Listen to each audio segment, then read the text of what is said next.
Os filmes found footage não é algo novo na sétima arte. Acredito que seu primeiro exemplar foi um filme de 1980 italiano do diretor Ruggero Deodato chamado Holocausto Canibal. Porém, foi apenas com A Bruxa de Blair de 1999 que esse gênero ganhou grande notoriedade, mas ficou por um grande período parado no tempo. Porém, em 2005, um diretor japonês fez a sua obra-prima chamada Noroi. No vídeo de hoje vamos conversar um pouco sobre o filme Noroi, um filme perturbador, diferente e que tem muito a nos contar. Te convido a assistir o vídeo e também se inscrever no canal. Olá, boa noite pessoal. Tudo bem com vocês? O meu nome é Marcelo e vocês estão no Cineassi. Para a vinheta.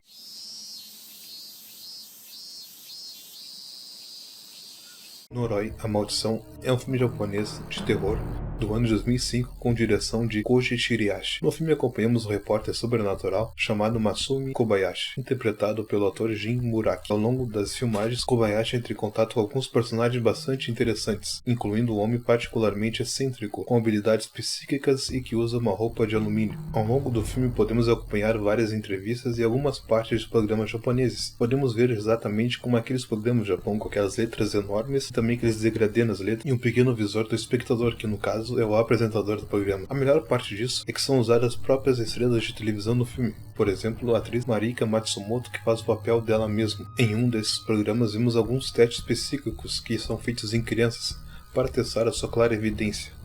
Mas tem uma criança específica que chamou a atenção de Kobayashi, a garota chamada Kana, pois os resultados dos testes da menina são impressionantes. Em outro programa ele conhece Marika, uma atriz que ficou transtornada ao visitar um local mal assombrado, e por consequência ele também conhece o Super Médium. Quando o nosso repórter visita o Super Médium, que é o rapaz que tem uma casa cheia de escrituras e também forrada de alumínio, ele pergunta o porquê de tudo aquilo, e a justificativa do homem é que ele tem recebido mensagens do espaço, e todo aquele alumínio era para se proteger dos vermes ectoplasmáticos. Para simplificar e para quem não conhece, ectoplasma é o termo usado no espiritualismo para definir a energia espiritual externizada pelos médiums. O fenômeno da esterilização chama-se ectoplasmia, enquanto a substância esterilizada chama-se ectoplasma. Mas voltando ao filme, ainda na casa do Super Médium, ele fala uma palavra interessante, Kagutaba. O filme explica que existia uma vila chamada Shimogaki, em que os aldeões tinham um ritual estranho para apaziguar o demônio chamado Kagutaba. Mas por causa da construção de uma reprisa, este ritual não poderia ser executado novamente, irritando assim o demônio.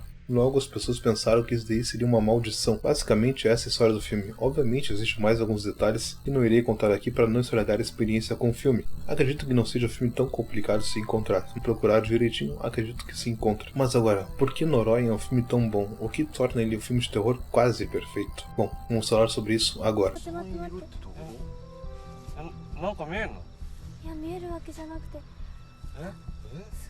Talvez o que torna Noroi tão bom, além do estilo found footage, que era para se parecer como se fosse com essas câmeras aqui, e seu estilo também é de filme VHS, mas o que talvez tornou o Noroi um dos melhores filmes de terror é a sua edição. O que tornou o filme tão bom é que ele parece mesmo como um documentário para depois um filme de terror, e isso deu para o diretor uma liberdade imensa para editar, manipular e processar o filme da maneira que ele quisesse, até obter o resultado desejado. A liberdade editorial de Noroi, no entanto, permite que o diretor crie uma atenção antes reservada. Cada tomada exige um certo grau de controle e de restrição, que ainda nos envolve ao mesmo tempo que nos atrai para sua atmosfera de filme de terror, com a câmera sendo o nosso olho. Noroi parece mais um documentário para depois se tornar um filme de terror. Somente conforme o filme avança, ele começa a levar essas raízes sobrenaturais muito mais a sério. Além da edição ser algo fundamental no filme, o fato de não usarem muitos efeitos de computação gráfica ajudou muito no filme para ficar algo mais autêntico. De certa forma, Noroi é um terror mais tímido, mais psicológico, por assim dizer.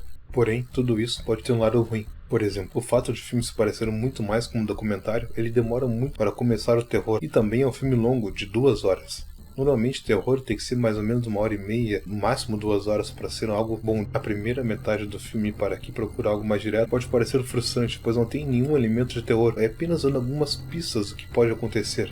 Além disso, Noroi ele contém muitas informações, e essas informações às vezes não são dadas de forma sequencial. É como se fosse um quebra-cabeça e somente no final nós conseguimos fechar todo o quebra-cabeça. Dito isto, vamos para algumas curiosidades do filme.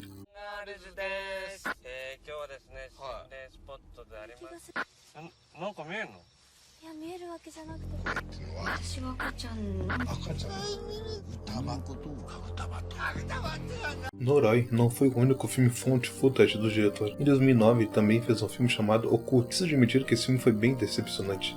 Eu estava esperando algo no nível Noroi ou até mesmo algo semelhante, mas talvez a única coisa que é interessante naquele filme seja a presença de Kiyoshi Kurosawa, um diretor conhecido no cinema de horror japonês. O filme não é tão ruim, mas comparado ao Noroi, ele é bem fraco. Esse diretor também fez em 2011 um filme chamado Cho Akuen, mas eu ainda não vi, então por isso não dá para falar muitas coisas. O que pode ter ajudado no Noroi ser tão bom foi o seu produtor também, Takahiji Esiji. Em seu currículo ele tem nada mais nada menos que O Grito e também O Chamado, os filmes que foram a porta de entrada para o J-Horror aqui no ocidente. É claro que tiveram muitos outros sim, mas o que foi realmente a porta de entrada e também as pessoas querendo pesquisar mais filmes de terror japonês foram esses dois. Mas sabe o que é mais curioso? A produtora de Esiji foi à falência, tornando difícil a promoção de Noroi e também a sua distribuição em outros países. Em 2009, a Kadokawa Pictures USA tentou um relançamento americano em 2009, mas a empresa também faliu. Seria Noroi um filme amaldiçoado?